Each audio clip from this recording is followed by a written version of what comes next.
सो मैंने आपको बोला कि एक होता है ए और एक होता है बी। ए होता है सेलर और बी होता है बायर। तो ए ने बी को सामान बेचा और बी ने पैसे नहीं दिए। अब क्योंकि बी ने पैसे नहीं दिए तो मिस्टर ए ने क्या किया, मिस्टर ए ने एक कागज बनाया जिसको हम बिल ऑफ एक्सचेंज बोलते हैं, और ये बिल ऑफ एक्सचेंज में लिख दिया कि B you have to pay the amount after a certain period of time to me. ये ऐसा ए ने लिख दिया। ए जो बिल ऑफ एक्सचेंज बनाता है उस बिल ऑफ एक्सचेंज में वो बी बायर को एक ऑर्डर करता है कि उसको पेमेंट करनी है कुछ टाइम पीरियड के बाद। ठीक है, अब क्योंकि ये बिल ए ने बनाया है तो ए होता है ड्रॉर ऑफ द बिल, और ये बिल पे किसने करना है, बी ने, तो बी हो जाता है ड्रॉई ऑफ द बिल। ठीक है, और क्योंकि ए को ही पैसे मिलते हैं नॉर्मली तो ए इज ऑल्सो कॉल्ड द पेई ऑफ द बिल। ठीक है, इस बिल को बनाने के बाद ये बिल बी के पास जाता है। So this bill is provided to B for the purpose of his acceptance. B ने इस बिल ऑफ एक्सचेंज की एक्सेप्टेंस करनी है। बिना एक्सेप्टेंस करे हुए ये बिल वैलिड नहीं होगा।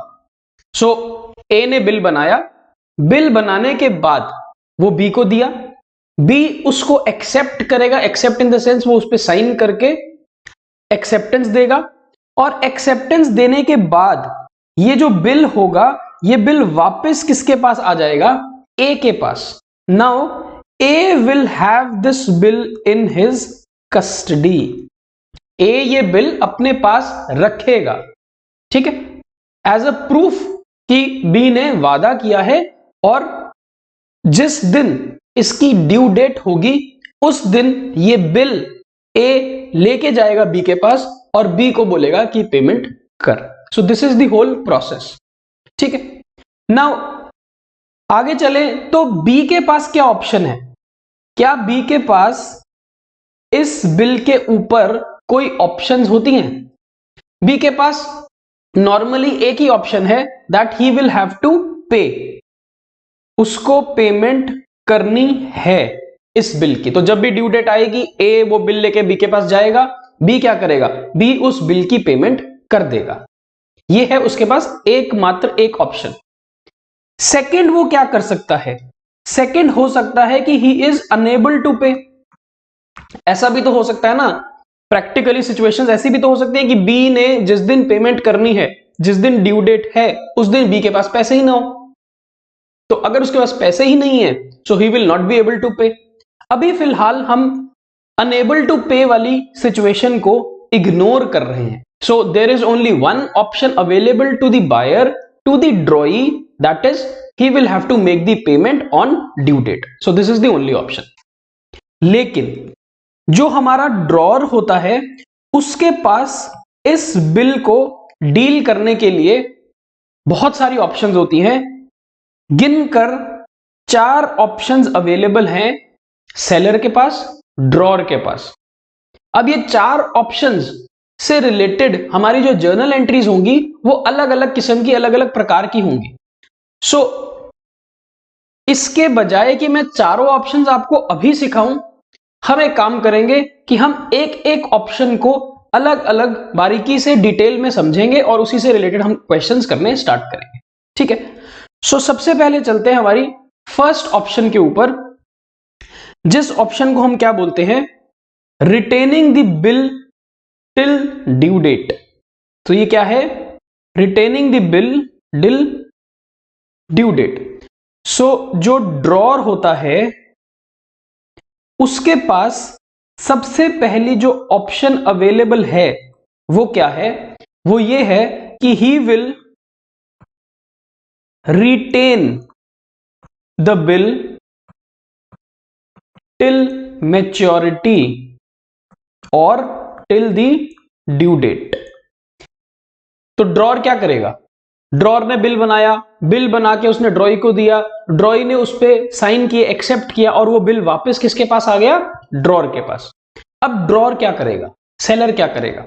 सेलर उस बिल को अपने पास रखेगा, अपनी लॉक एंड की में रखेगा, अपनी कस्टडी में रखेगा। और कब तक रखेगा? वो उस बिल को अपने पास तब तक रखेगा जब तक उसकी मैच्योरिटी नहीं आती, जब तक उसकी ड्यू डेट नहीं आती। So he will retain the bill with himself till maturity. ठीक है, सो अगर 3 महीने का बिल बनाया था तो 3 महीने तक वो बिल किसके पास होगा? ड्रॉर के पास होगा। जैसे ही बिल के 3 महीने खत्म होंगे, ग्रेस पीरियड भी खत्म होगा, यानी कि ड्यू डेट आ जाएगी बिल की पेमेंट की, उस दिन what the drawer will do is, वो ड्रॉर वो बिल उठाकर ड्रॉई के पास जाएगा और ड्रॉई को वो बिल दिखाकर बोलेगा कि तुझे पेमेंट करनी है इस बिल के against, so please pay me my amount. और ड्रॉई के पास ऑप्शन क्या है? That he will have to make the payment. So this is the whole concept related to retaining the bill till maturity. ठीक है, अब एक क्वेश्चन के थ्रू हम इस पूरे ट्रांजैक्शन की जर्नल एंट्रीज कैसे पास होंगी, चाहे ड्रॉर की बुक्स में हो चाहे ड्रॉई की बुक्स में हो, इसको समझते हैं। सो हम क्या करा करेंगे आगे से, जब भी हम क्वेश्चन करेंगे, what we'll do is we'll make 2 columns और we'll make 2 parts. First will be related to the books of drawer and the second part is related to the books of drawee. हमेशा क्या करना है आपने? Seller को एक तरफ रखना है और बायर को दूसरी तरफ रखना है, और जैसे जैसे क्वेश्चन आपको इंफॉर्मेशन देता जाएगा वैसे वैसे आप जर्नलाइज करते जाओगे। ठीक है, सो क्वेश्चन पढ़ते हैं। On 1st of January 2020 Rao sold goods to Reddy. क्या हुआ? 1 जनवरी 2020 को राव ने रेड्डी को सामान बेचा। तो एक हो गया Rao who is the seller, एक हो गया Reddy who is the buyer. तो हमने क्या किया, हमने एक तरफ सेलर और एक तरफ बायर की बुक्स बनानी है। तो इसका मतलब ये बुक्स होंगी राव की और ये बुक्स होंगी रेड्डी की, और प्रॉपर जर्नल का फॉर्मेट आपने बनाना होगा। अब जैसे जैसे ट्रांजैक्शन पढ़ते जाएंगे क्वेश्चन के अंदर, वैसे वैसे हम अपनी जर्नल एंट्रीज करते जाएंगे। तो सबसे पहले हमारी जो जर्नल एंट्री होगी वो होगी 1st of January 2020 को। तो 1st of January 2020 को क्या हुआ? राव ने सामान बेचा है रेड्डी को 10,000 को। तो एंट्री हो जाएगी Reddy account debited to sales account. बहुत सिंपल सी जर्नल एंट्री, आपको आती है जर्नल एंट्रीज करनी।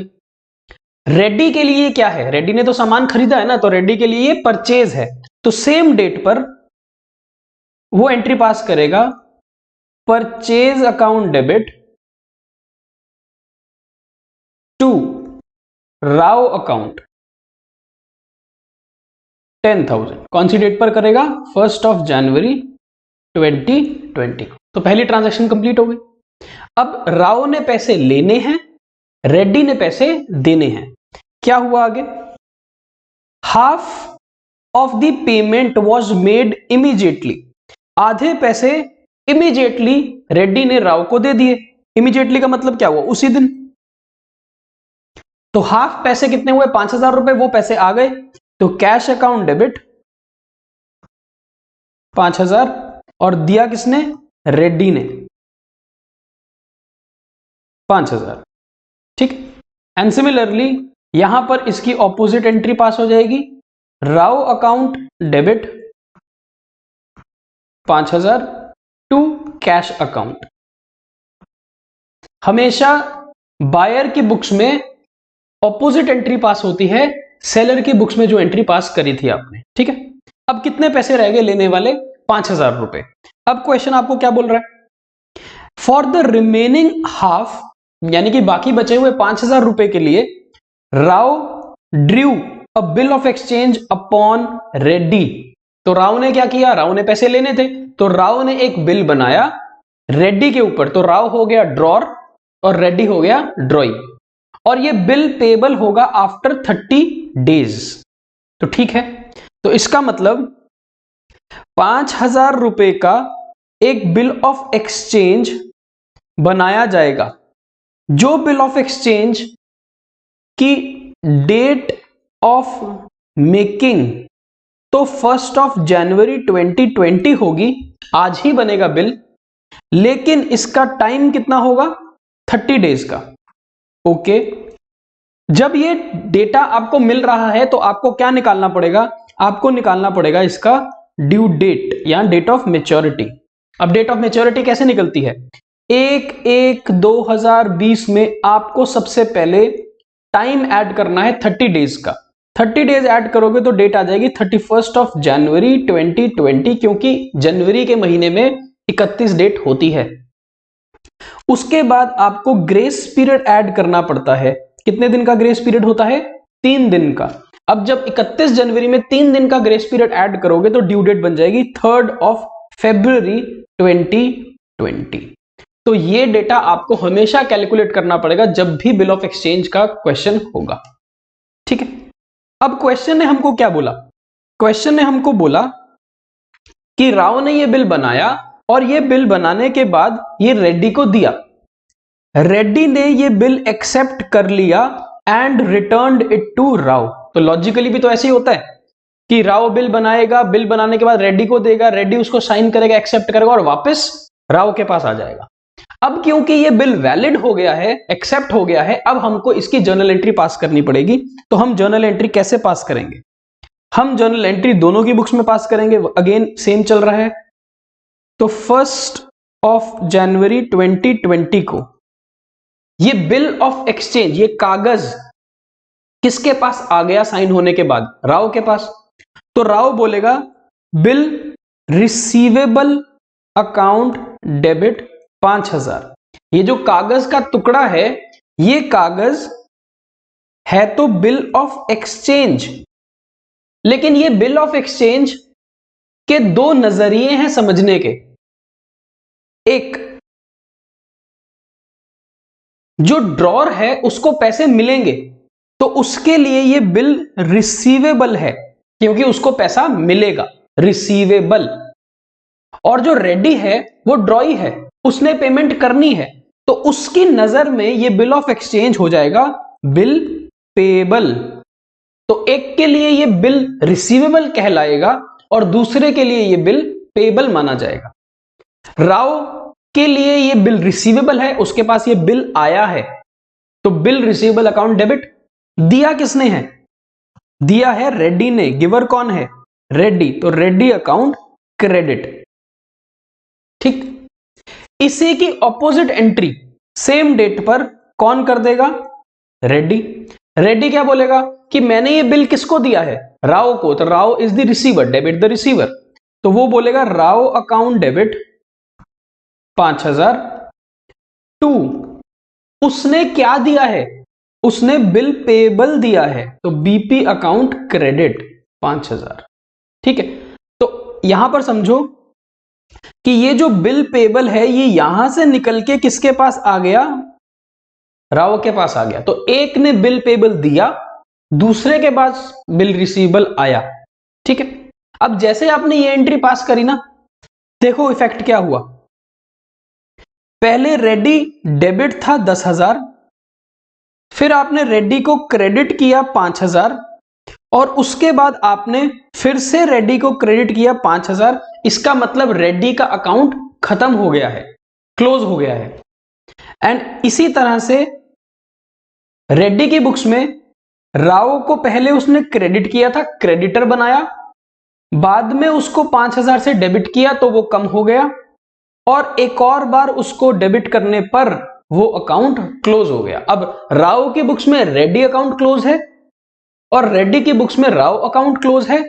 सिर्फ कौन सा अकाउंट ओपन है दोनों की बुक्स में, एक की बुक्स में बी आर ओपन है और एक की बुक्स में बीपी ओपन है। तो एक के पास बी आर के पैसे आएंगे और एक व्यक्ति बीपी के पैसे पे करेगा। ठीक है, अब क्या होगा, हमारा जो ये सिचुएशन है, हमारा जो ये केस है वो है retaining the bill till maturity. Retaining the bill till maturity का मतलब क्या है कि जो राव है वो इस बिल को अपने पास ही रखेगा till due date, till maturity की डेट। और अभी हमने कैलकुलेट किया था कि जो मेच्योरिटी की डेट आती है वो है 3rd of February 2020। ठीक है, क्वेश्चन में देखें आगे क्या बोलता है। ऑन द ड्यू डेट यानी कि 3rd February, Rao presented the bill to Reddy. Rao ने ये बिल उठाया और वो रेड्डी के घर गया और रेड्डी को बोला पैसे दे, and he received the payment. Reddy के पास कोई ऑप्शन नहीं है, उसको पैसे देने थे, उसने पैसे दे दिए। ठीक है, तो हमें बात समझ आ गई कि 3 फरवरी को राव बिल लेके रेड्डी के पास जाता है, रेड्डी पेमेंट कर देता है। ठीक है, तो 3rd February 2020 को राव के पास पैसे आएंगे, तो कैश अकाउंट डेबिट 5000, और राव को क्या देना पड़ेगा, राव को जो बिल है वो कागज का टुकड़ा अब किसको पकड़ा देगा, वो रेड्डी को पकड़ा देगा, और रेड्डी उसको फाड़ देगा क्योंकि अब उस कागज का कोई वर्थ नहीं है क्योंकि पेमेंट हो चुकी है। सो राव के पास कैश आया डेबिट और बिल चला गया टू बी आर अकाउंट 5000। ठीक है, जैसे ये एंट्री पास होगी ये जो बिल रिसीवेबल अकाउंट है ये क्लोज हो जाएगा क्योंकि आपने पहले इसको डेबिट किया था, अब आप इसको क्रेडिट कर रहे हो, तो बीआर अकाउंट क्लोज हो गया, पैसे हमारे पास आ गए, राव के पास आ गए। इसी की opposite entry 3rd of February 2020 को रेड्डी पास करेगा। रेड्डी क्या बोलेगा कि जो बिल पेएबल पहले हमने राव को दिया था वो बिल पेएबल वापस आ गया, तो बीपी अकाउंट डेबिट, और इसके बदले क्या चला गया, cash, credit what goes out. जैसे ही एंट्री पास होगी बीपी अकाउंट भी क्लोज हो जाएगा in the books of Reddy, क्योंकि पहले बीपी को आपने क्रेडिट किया था और अब आप उसको डेबिट कर रहे हो तो वो कैंसिल हो जाएगा। ठीक है, क्लियर हो गया। अब क्योंकि बिल रिसीवेबल और बिल पेएबल दोनों ही बुक्स में खत्म हो चुके हैं, कैंसिल हो चुके हैं, अकाउंट क्लोज हो चुका है, तो इसका मतलब हमारा क्वेश्चन भी कंप्लीट हो गया है। बहुत सिंपल सा काम करना है, पहले बिल आता है ये वाली एंट्री दोनों तरफ, और फिर बिल की पेमेंट हो जाती है ये वाली एंट्री दोनों तरफ। ठीक है, एक बात याद रखना हमेशा कि जो ड्रॉई होगा वो एक ही एंट्री हमेशा पास करेगा, that is called BP to cash. इसको याद रखना, वो हमेशा पास करेगा बीपी टू कैश। क्यों? क्योंकि उसने पेमेंट करनी ही है, चाहे कितनी भी ऑप्शंस अवेलेबल हैं ड्रॉर के पास। मैंने बात करी थी अभी, ड्रॉर के पास 4 ऑप्शंस अवेलेबल हैं, लेकिन ड्रॉई के पास एक ही ऑप्शन है, that is he will have to make the payment. So in all the options जो ड्रॉई होगा वो हमेशा एक एंट्री पास करेगा लास्ट में, बीपी टू कैश। ठीक, लेकिन जो ड्रॉर होगा उसके पास 4 ऑप्शंस अवेलेबल हैं। अभी हमने एक ऑप्शन समझ ली है, retaining the bill till maturity. Clear हुआ? आगे चलते हैं, एक और क्वेश्चन करते हैं। On 1st of January 2020 A sold goods to B for 5000 रुपए। तो हमारे इस क्वेश्चन में क्या हुआ, ए ने बी को सेल किया 5000 रुपए का सामान। तो हम क्या करेंगे, एक तरफ सेलर एक तरफ बायर। तो यहां पर हमने बनाई बुक्स ऑफ ए और यहां पर हमने बना दी बुक्स ऑफ बी, और अब हम जर्नल एंट्री पास करने वाले हैं 1 जनवरी 2020 को। सो 1 जनवरी 2020 को B account debit 5000 to sales account 5000, और बी एंट्री क्या पास करेगा, 1st of January 2020 को purchase account debit 5000 to A account 5000। ठीक है, अब क्या हुआ, and he drew upon him a bill of exchange for this amount payable 3 months after date. और इसी दिन ए ने एक बी पर बिल बनाया और वो बिल एक्सेप्ट किया बी ने, ठीक है। सो इसी दिन बी ने बिल साइन करके वापस दिया ए को, तो वो बिल वैलिड हो गया है। अब ए की बुक्स में भी बिल की एंट्री होगी और बी की बुक्स में भी बिल की एंट्री होगी। ए के लिए बिल रिसीवेबल डेबिट 5000 और देने वाला बी, और बी की बुक्स में ए अकाउंट को डेबिट किया और बिल पेबल को क्रेडिट किया। ये एंट्री पास होने के बाद हमेशा चेक करना बी अकाउंट यहां क्लोज हो जाएगा और ए अकाउंट यहां क्लोज हो जाएगा। अब यहां पर बिल रिसीवेबल पड़ा है और बिल पेबल के पैसे बी ने पे करने हैं। अब हम चेक करेंगे ड्यू डेट। 1 जनवरी 2020 को बिल बनाया, बिल है 3 महीने का, इसका मतलब 1 अप्रैल 2020 तक इसकी टाइम पीरियड जाता है। 3 दिन का आपको ग्रेस पीरियड ऐड करना है, तो ड्यू डेट हो जाएगी 4 अप्रैल 2020, ठीक है। ये है डेट ऑफ मैच्योरिटी या ड्यू डेट। अब क्वेश्चन हमको ये बोल रहा है कि जो ए है उसने रिटेन किया bill till the due date, तो ए ने अपने पास ही रखा ड्यू डेट तक ये bill, and on the due date the bill was paid by B, ठीक है। सो ड्यू डेट पर क्या होगा, 4 अप्रैल 2020 को ए ये बिल उठाकर बी के पास जाएगा और बी उसकी पेमेंट ए को कर देगा और कहानी खत्म हो जाएगी। सो हमारे पास ए के पास कैश आ जाएगा, कैश डेबिट 5000, लेकिन बिल रिसीवेबल चला जाएगा क्योंकि अब वो बिल किसके पास चला जाएगा कस्टडी में, बी के पास। बी उसका जो मर्जी करे, अब बिल खत्म हो चुका है। सो बी बेसिकली उस बिल को फाड़ भी सकता है, और बी तो एकमात्र एक ही एंट्री पास करेगा हमेशा, वो मैंने आपको बताया है, बीपी टू कैश, यही एंट्री हमेशा उसको पास करनी है। तो जैसे ही आप ये एंट्री पास करोगे, अब चेक करो, यहां पर बीआर डेबिट था और अब आपने बीआर को क्रेडिट करके बीआर अकाउंट क्लोज कर दिया। सिमिलरली यहां पर बीपी क्रेडिट था और अब आपने बीपी को डेबिट करके बीपी को क्लोज कर दिया, ठीक। So this is the whole process जिसमें आपको बीआर बीपी से रिलेटेड एंट्रीज ड्रॉर और ड्रॉई की बुक्स में पास करनी है जब क्या केस है, bill is retain till maturity, ठीक है।